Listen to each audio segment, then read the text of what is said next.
রবিবারের সকালে মাংসের দোকানে ভিড় তো থাকবেই।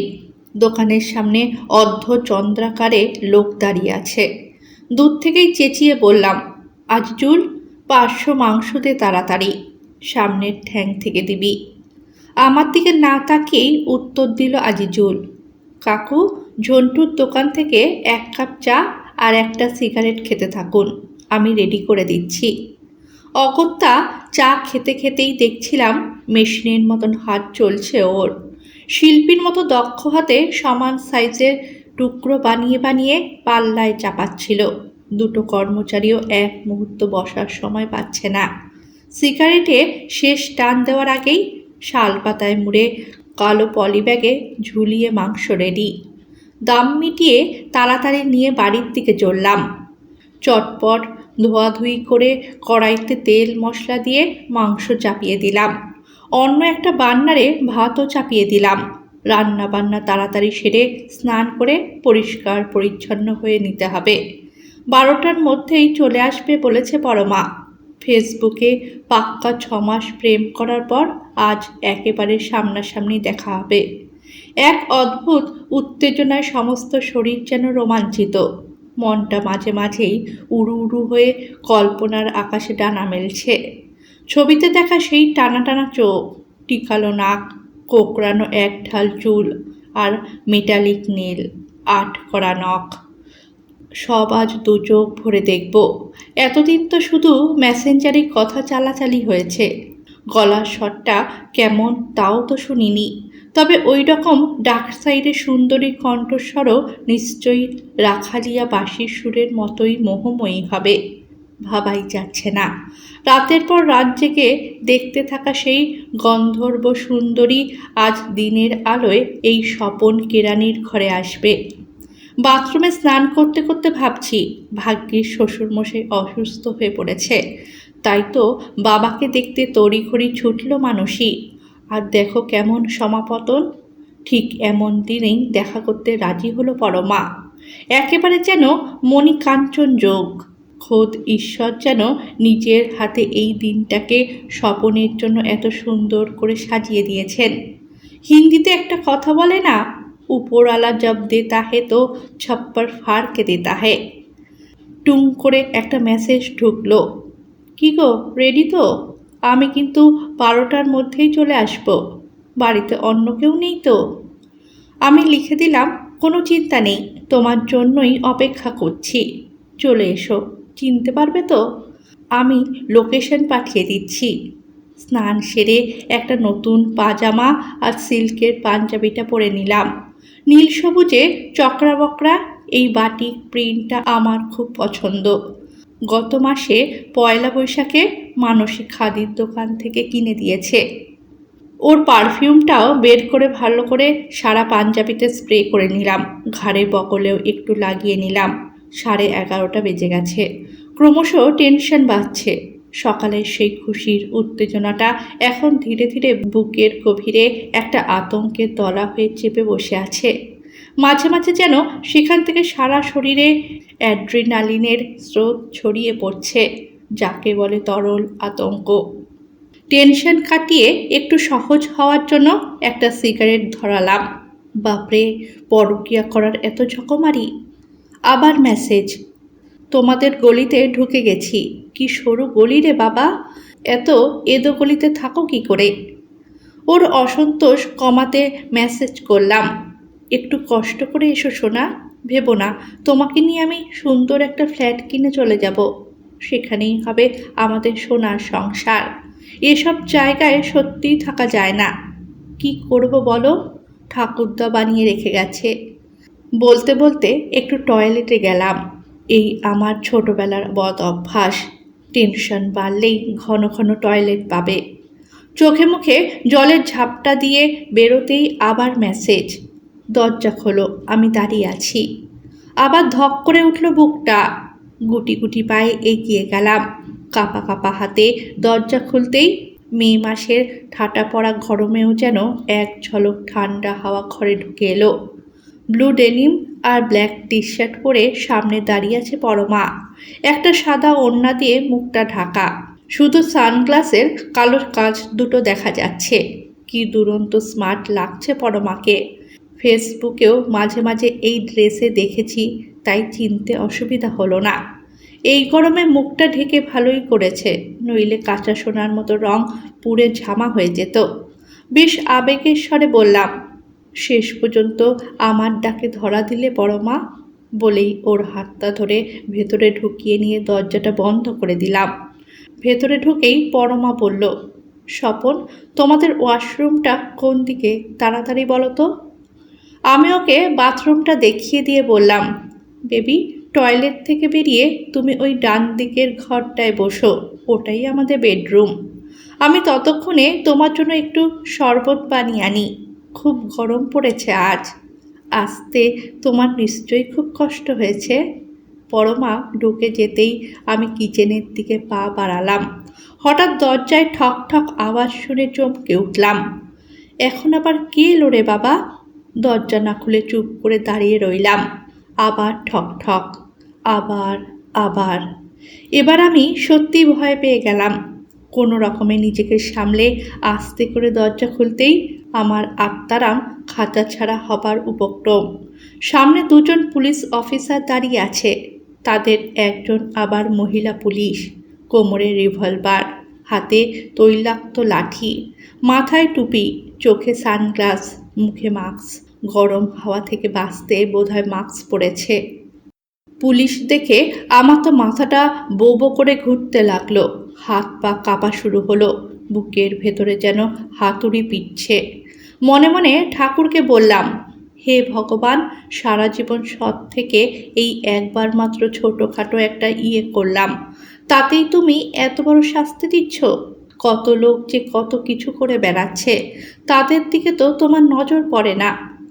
কোনো রকমে নিজেকে সামলে ভয়ে ভয়ে জিজ্ঞেস করলাম, কী ব্যাপার স্যার, কাকে চাইছেন? আপনি স্বপন হাওলাদার? অফিসার জিজ্ঞেস করলেন। হ্যাঁ স্যার, কিন্তু কী ব্যাপার? আমরা কাদাপাড়া থানা থেকে আসছি। আমাদের কাছে খবর আছে আপনার বাড়িতে বাইরের মেয়েদের যাতায়াত আছে, মধুচক্র চলে এখানে। কি বলছেন স্যার? আমি ভদ্রলোকের ছেলে, ছাপোষা মানুষ, এসব কথা ভাবতেও পারি না। বাপ ঠাকুরদার এই পবিত্র ভিটে মধুচক্র? আপনারা শুধু শুধু অপমান করছেন আমাকে। তাই নাকি? তাহলে একবার তল্লাশি চালিয়ে দেখা যাক। আমাদের কাছে পাকা খবর আছে। রমলা, চলো ভেতরটা ভালো করে সার্চ করে নিই, তারপর দেখছি কে কেমন ভদ্রলোক। আমি একবার শেষ চেষ্টা করে বললাম, স্যার, সার্চ ওয়ারেন্ট ছাড়া আপনারা কিন্তু সার্চ করতে পারেন না, এটা কিন্তু অন্যায় স্যার। জানি তো, এই নিন ওয়ারেন্ট। বলে একটা ভাঁজ করা কাগজ আমার হাতে ধরিয়ে দিয়ে অনুমতির তোয়াক্কা না করেই ওরা ভেতরে ঢুকে গেল। আমি কাগজটা খুলে দেখলাম, খুব ছোট ছোট হরফে কী সব লেখা, একটা অক্ষরও পড়া যাচ্ছে না। চশমাটাও হাতের কাছে নেই, কোথায় যে রেখেছি সেটাও তো মনে পড়ছে না। আসল কেলেঙ্কারিটা হলো এবার, ওরা ভেতরে ঢুকে এদিক ওদিক তাকাচ্ছে, আর তখনই টয়লেট থেকে পরমা বেরিয়ে এলো। সঙ্গে সঙ্গে মেয়ে পুলিশটি ওর হাত চেপে ধরল। পরমা ছাড়ানোর চেষ্টা করতেই ওর কপালে রিভলভার তাক করে ধরল। কটমট করে আমার দিকে তাকিয়ে বলল, এবার কি বলবেন ভদ্রলোক দাদা? আমি কাপা গলায় বললাম, ম্যাম, ও তো আমার মাস্তুতো বোন হয়, এখানে কলেজে পড়ে, মাঝে মাঝে আসে। কড়া চোখে তাকিয়ে উনি বললেন, ঠিক আছে, যা বলার থানায় গিয়ে বলবেন। পরমাকে বললেন, আপনি ওই সোফায় গিয়ে চুপচাপ বসুন, কোথাও যাবেন না। অন্য অফিসারটি সব কটা ঘর ঘুরে এসে বলল, রমলা, তুমি ওনাদের দুজনকে নিয়ে ভ্যানে তোলো, আর 2-3 জন কনস্টেবলকে পাঠিয়ে দাও, বাড়িটা সিজ করতে হবে। আমার তো মাথায় আকাশ ভেঙে পড়ল। এবার আমি কি করব? সামান্য একটা পরকীয়া করতে গিয়ে এই কোন ঝঞ্ঝাটে পড়লাম। এরা তো কোনো কথাও শুনছে না।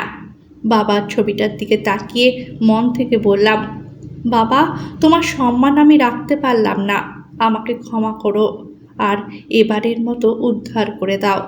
আর আমি কখনো। কাঁদো কাঁদো স্বরে অফিসারের হাতটা ধরে বললাম, এটা প্লিজ করবেন না স্যার, বাড়ি সিজ হয়ে গেলে বউ বাচ্চা নিয়ে কোথায় যাব? লোক সমাজে তো মুখ দেখাতে পারবো না। এবারের মতো আমাকে ছেড়ে দিন স্যার। এগুলো আপনার আগে ভাবা উচিত ছিল স্বপনবাবু। হাতে নাতে ধরা পড়ার পর এখন আর এসব ভেবে কি হবে? চলুন, আপনাদের দুজনকেই এখন থানায় যেতে হবে। ওখানে গিয়ে স্টেটমেন্ট দেবেন। নিয়ম মতো আজ হাজতে থাকবেন, কাল কোর্টে তোলা হবে। যা বলার ওখানেই বলবেন। আমি হাউমাউ করে কেঁদে উঠে ওনার হাত দুটো জোরে চেপে ধরে বললাম, স্যার কিছু একটা ব্যবস্থা করুন, আমাকে মাফ করবেন স্যার। কিছু টাকা পয়সা নিয়ে, মানে প্লিজ স্যার, আমাকে বাঁচান। মানে আপনি আমাদের ঘুষ দিতে চাইছেন? জানেন এটা কত বড় গর্হিত অন্যায়? শুধু এই কারণেই আপনার আরও 1 বছর জেল বাঁধতে পারে। স্যার আপনি না বাঁচালে আমার আত্মহত্যা করা ছাড়া আর কোনো রাস্তা থাকবে না। আমার স্ত্রীর সামনে মুখ দেখাবো কি করে? আমাদের একটা 10 বছরের ছেলে আছে স্যার, সুজন।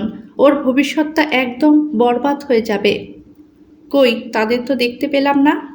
ওরা স্যার আমার অসুস্থ শ্বশুরমশাইকে দেখতে হাওড়া গেছে। আর আপনি সেই সুযোগে। কান্নাকাটি দেখে মেয়ে পুলিশটার বোধহয় মনটা একটু নরম হলো। দুজনে মিলে ফিস ফিস করে একটু আলোচনা করে অফিসার বললেন, ঠিক আছে, রমলা যখন বলছে তখন কিছু একটা তো করতেই হবে। আপনি নগদ 1 লাখ টাকা নিয়ে আসুন, দেখছি কি করা যায়। আমার বুকে যেন একটু জল এলো। আত্মহত্যাটা বোধহয় করতে হবে না এবারে, কিন্তু 1 লাখ টাকা তাও নগদে কোথায় পাবো? আমি আবার কান্নাকাটি করে বললাম, বিশ্বাস করুন স্যার, অত টাকা ঘরে নেই। মধ্যবিত্ত মানুষের ঘরে অত নগদ টাকা থাকে না স্যার। তাহলে আমাদেরও কিছু করার নেই স্বপনবাবু। রমলা, ওদের নিয়ে যাও আর যা যা বললাম তাই করো, জলদি জলদি। আমি অফিসারের সামনে গিয়ে মাথা নিচু করে বললাম, স্যার ঘরে 20-25 হাজার নগদ হবে, বাকিটা যদি চেকে দিই। হবে না স্যার, প্লিজ রাজি হয়ে যান। আমাকে একটা সুযোগ দিন স্যার। আর আমি কোনো দিন। একটু চুপ করে থেকে অফিসার বললেন, ঠিক আছে তাই আনুন, তবে সেলফ চেক দেবেন, কারোর নাম লিখবেন না। চেকের পেছনেও একটা সই করে দেবেন। খুশির আবেগে আমি অফিসারকে একটা প্রণাম করে ফেললাম। ঘরে গিয়ে আলমারি থেকে 25,000 টাকা আর একটা চেক নিয়ে এলাম। ওদের সামনে চেকটা সই করে টাকা সহ অফিসারের হাতে তুলে দিলাম। ওগুলো নিয়ে হাত ব্যাগে ভরে উনি বললেন, ঠিক আছে স্বপনবাবু, আপনি এবার এই সোফাটায় বসে বিশ্রাম নিন, একটু জল খান, অনেক টেনশন গেছে আপনার। কথা শেষ করে দুজনেই মাস্ক, চশমা আর টুপি খুলে ফেলল। আমার দুপাশে দুজন দাঁড়িয়ে ফিক ফিক করে হাসতে লাগলো। বিস্ময়ে আমার চোখ বিস্ফারিত হয়ে গেল। বড় শ্যালক অবিনাশ আর শালিকা অতসী। এবার কি হবে? ওরা তো পরমাকে দেখেছে, এখনই খবর দিয়ে দেবে মানুষীকে। বাঁচার আর কোনো রাস্তাই নেই। একটা ছোট্ট ভুলে এতদিনের সুখের সংসারটা একেবারে ধ্বংস করে ফেললাম। কাচুমাচু হয়ে ওদের অনুরোধ করলাম, প্লিজ তোমাদের দিদিকে বলো না, জানো তো ও কেমন বদমেজাজি। ভুল করে একটা খুব অন্যায় করে ফেলেছি, আমাকেও ক্ষমা করতে পারবে না? হাসতে হাসতে অতসী বলল, দিদি তো আপনাকে ক্ষমা করেই দিয়েছে। ওই যে আপনার পরমা কেমন হাসছে দেখুন। তাকিয়ে দেখি পরমার জায়গায় মানুষই দাঁড়িয়ে মিটিমিটি হাসছে। সানগ্লাস, ওড়না, পরচুলা সব পাশে খুলে রেখেছে। জিন্স আর টি শার্টে বেশ মানিয়েছে ওকে। লজ্জায় আমি মাথা নিচু করে খানিকক্ষণ বসে রইলাম। বাবার ছবিটার দিকে আবার চোখ পড়তেই বুকের ভেতরটা মোচড় দিয়ে উঠল। মানুষটা সারা জীবন সততার শিক্ষা দিয়ে গিয়েছিলেন, আর আমি সেসব শিক্ষা ভুলে সামান্য মোহের টানে নিজের সংসারটাই ভাঙতে বসেছিলাম। 1 গ্লাস জল এনে আমার হাতে দিয়ে মানুষই বলল, ডুবে ডুবে খুব জল খাচ্ছিলে হাওলাদার মশাই, এবার এই জলটা খাও, আর লজ্জা পেতে হবে না। আমরা প্রথম থেকেই সব জানি। শুনে আমি যেন আকাশ থেকে পড়লাম। কি করে জানো? আমি অস্ফুটে জিজ্ঞেস করলাম। মানুষই মুচকি হেসে বলল, 12 বছর তোমার সঙ্গে সংসার করছি, তোমার মনের খবর বুঝবো না? শেষ 5-6 মাস ধরে দেখছি ফোনটা বালিশের নিচে নিয়ে ঘুমোচ্ছ। আমি ঘরে ঢুকলে স্ক্রিন বন্ধ করে দিচ্ছ। রাতে বাথরুমে যাওয়ার নাম করে আধ ঘন্টা ওখানে বসে থাকছ। তোমার এইসব লক্ষণ আমার চোখ এড়ায়নি। অবিনাশ হেসে বলল, আরে দাদা, তুমি তো গোয়েন্দা গল্প বেশি পড়ো, কিন্তু মনে রেখো গোয়েন্দাদের পেছনেও গোয়েন্দা থাকে। অতসী যোগ করল, ফেসবুকে পরমা সেন নামে যে আইডি থেকে তোমার সঙ্গে প্রেম হচ্ছিল সেটা খুলেছিলাম আমি, আর চালাচ্ছিল দিদি নিজে। ছবিগুলো আসল ছিল না, সব এআই দিয়ে বানানো। আর তুমি এমন হাদা গঙ্গারাম যে সেটাও বুঝতে পারোনি। চুলের, নখের, দাঁতের প্রশংসা করে যাচ্ছিলে। আমাকে চুপ করে থাকতে দেখে অতসী আবার বলল, রাত জেগে জেগে পরমা সেনকে যত মেসেজ করেছ তার সব উত্তর তোমার পাশে শুয়ে শুয়ে দিদিই দিয়েছে। মোবাইল থেকে চোখ সরিয়ে একটু পরস্পরের দিকে তাকালে আর পরমা সেন পা রাখার জায়গা পেত না। আমি হতভম্ব হয়ে মানসীর দিকে তাকিয়ে থেকে বললাম, তুমি এসব করতে পারলে মানসী? হ্যাঁ, করেছি, কারণ আমি জানতে চেয়েছিলাম আমার স্বামীটা সত্যি সত্যি হারিয়ে যাচ্ছে নাকি আমি অকারণ সন্দেহ করছি। আমি মাথা নিচু করে বসে রইলাম। মানসী একটু চুপ করে থেকে বলল, জানো স্বপন, তোমার পরকীয়া করতে চাওয়াটা আমাকে যত না কষ্ট দিয়েছে তার চেয়েও বেশি কষ্ট দিয়েছে অন্য একটা জিনিস। কি? তুমি আমাকে একবারও বলনি যে তুমি একাকিত্বে ভুগছ। যদি বলতে তাহলে। রুমাল দিয়ে চোখ মোছে মানসী। ঘরটা হঠাৎ নিস্তব্ধ হয়ে গেল। মানসী ধীরে ধীরে বলতে লাগলো, সংসার করতে করতে কখন যে আমরা শুধু সুজনের বাবা মা হয়ে গেছি বুঝতেই পারিনি। তুমি বাইরেটা সামলাচ্ছ আর আমি বাড়ি। বাজার, রান্না, স্কুল, টিউশন এসবের ভিড়ে স্বামী স্ত্রী দুজন মানুষ কখন যে পরস্পর থেকে বিচ্ছিন্ন হয়ে গেছি। এতদিন ধরে দেখা আমাদের স্বপ্নগুলো কোথায় যেন হারিয়ে গেছে। ভুল শুধু তোমার একার নয় স্বপন, আমারও আছে। আজকের এই পরমাকাণ্ডের জন্য আমরা দুজনেই সমানভাবে দায়ী। আমার চোখে জল চলে এলো। মানসীর মনটা এত বড়, আমার এত বড় অন্যায়টাকে ও স্রেফ ক্ষমা করে দিল। মনে মনে ভাবলাম, আজ মানসী যদি এই কাজটা করত আমি পারতাম এত সহজে ওকে ক্ষমা করে দিতে। মাথা নিচু করে বললাম, আমাকে ক্ষমা করে দাও মানসী। ক্ষমা তো অনেক আগেই করে দিয়েছি জাদু, না হলে আজ পুলিশ সাজিয়ে নাটক করার বদলে ডিভোর্সের কাগজ পাঠাতাম। সবাই হো হো করে হেসে উঠল। অতসী বলল, তা দিদি 1 লাখ টাকার কি হবে? অবিনাশ সঙ্গে সঙ্গে 25,000 টাকার বান্ডেলটা আমার হাতে দিয়ে বলল, এই নিন, আর চেকটা ছিঁড়ে ফেলুন। তবে আজকের নাটকের খরচ হিসেবে 1 প্লেট করে খাসির মাংস কিন্তু আমাদের চাই। মানসী বলল, 1 প্লেট নয়, সবাই একসঙ্গে বসে খাবো। আজ এত কষ্ট করে রান্না করেছে তোদের জামাইবাবু। লজ্জায় আমি মাথা চুলকাতে লাগলাম। ঠিক তখনই সুজনের ভিডিও কল এলো। ওপাশ থেকে ছেলেটা বলল, বাবা, মা বলছিল আজ নাকি বাড়িতে সারপ্রাইজ আছে। আমি মানসীর দিকে তাকালাম। মানসীও আমার দিকে তাকিয়ে হাসল। আমি ছেলেকে বললাম, হ্যাঁ রে শুনু, আজ একটা খুব বড় সারপ্রাইজ আছে। কি সারপ্রাইজ? বলো না বাবা, তাড়াতাড়ি বলো। আমি মানসীর হাতটা আলতো করে ধরে বললাম, তোর বাবা আজ আবার নতুন করে তোর মায়ের প্রেমে পড়েছে। ঘরের মধ্যে হাসির রোল উঠল। আমি মনে মনে ভাবলাম, ফেসবুকের নকল পরমা সেন নয়, এতদিন ধরে আমার ঘরেই যে সত্যিকারের মানুষটা ছিল তাকে চিনতেই আমার সবচেয়ে বেশি দেরি হয়ে গেল।